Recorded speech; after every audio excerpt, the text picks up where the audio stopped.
En parlant de la conduite de la transition, avec cette prise de position de ces religieux, hein, mais pas tous les religieux quand même. Je parle de ces archevêques-là, qui ont fait une déclaration dans laquelle ils se sont exprimés quand même sur la conduite de la transition.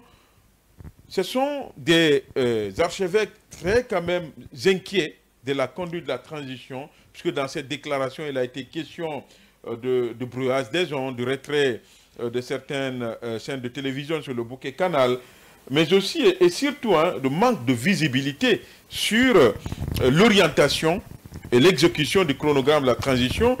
Dans cette déclaration, on parle même d'interrogation et de doute par rapport justement à la conduite de la transition. Ce qu'on peut dire là, c'est une prise de décision, c'est une prise de position assez courageuse de la part de ces religieux. D'abord, je précise que ce n'est pas une première. En Guinée, l'Église catholique a toujours pris position par rapport à des situations données de notre pays.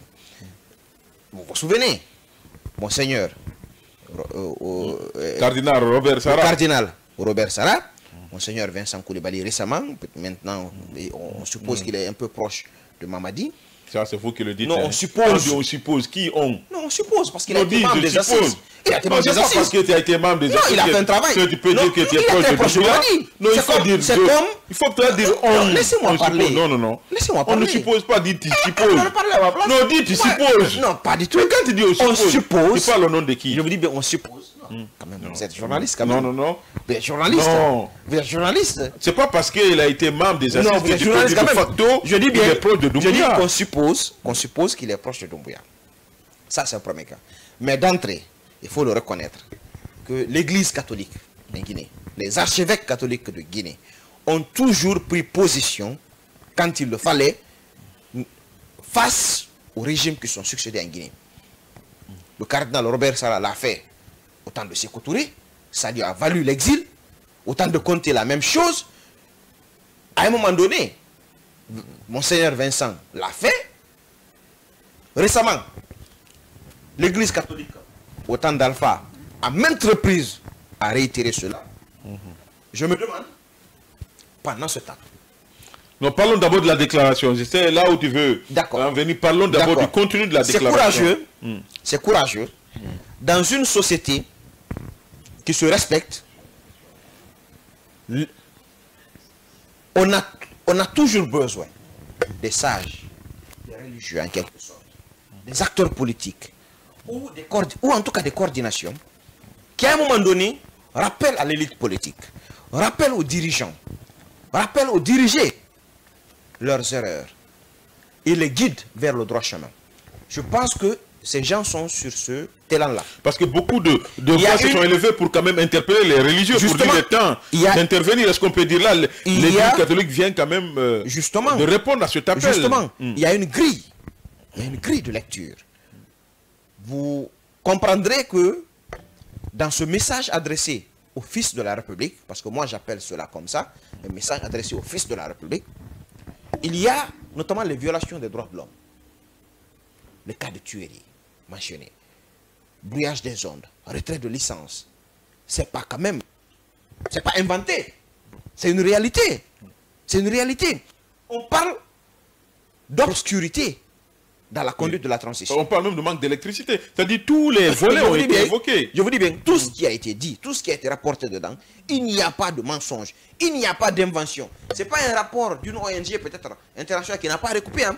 C'est des gens qui sont à Conakry, qui vivent les faits, qui savent réellement le cri de cœur exprimé par leur population, et donc qui décident d'interpeller tout un chacun.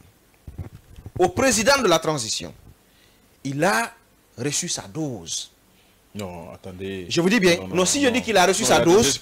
Oui, quand vous dites qu'il a reçu sa dose... Non, il a reçu sa dose de conseil.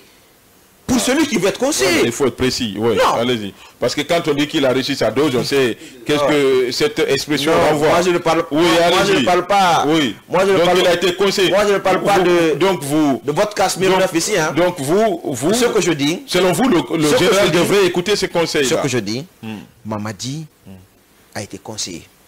Il a reçu des conseils de personnes nobles, de personnes dignes de la République. C'est ça des religieux. Des personnes qui ne sont pas en quête de strapontin. Hein. Justement, c'est ça des religieux.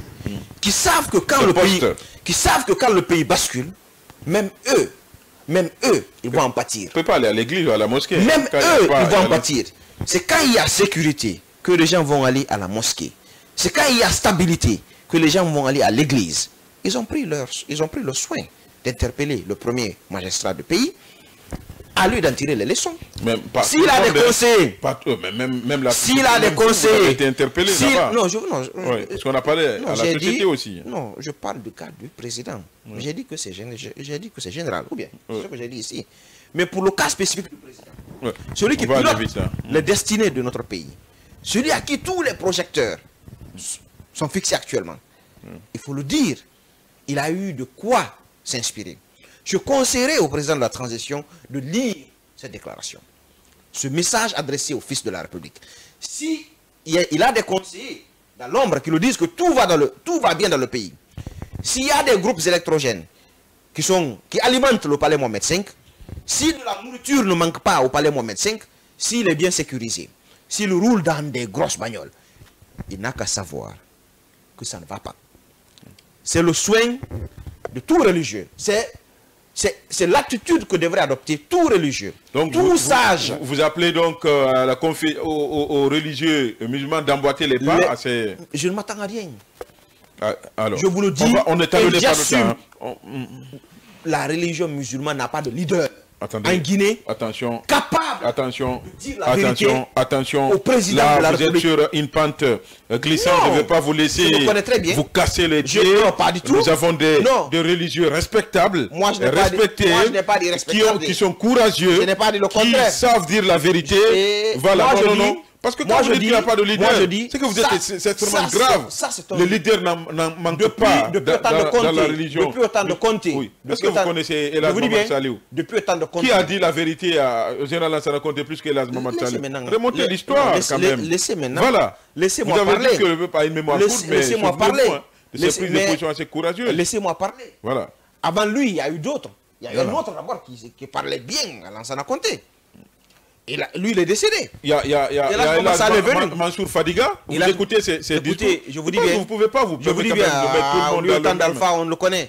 Je vous dis bien. On ne connaît quoi? N'insinuez rien. On a fait ce prise de position. Les gens le savent. Alors, on va changer de sujet. On va changer de sujet. Puisqu'on est talonné le temps, il faut que l'invité... Laissez-moi juste placer cela en 30 secondes.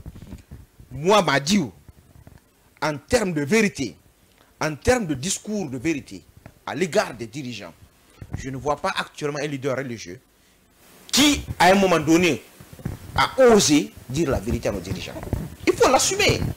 Pour l'histoire, pour la postérité, on les invite, puisqu'il y a déjà des doutes, des citoyens comme moi, qui se disent qu'ils n'osent pas le faire.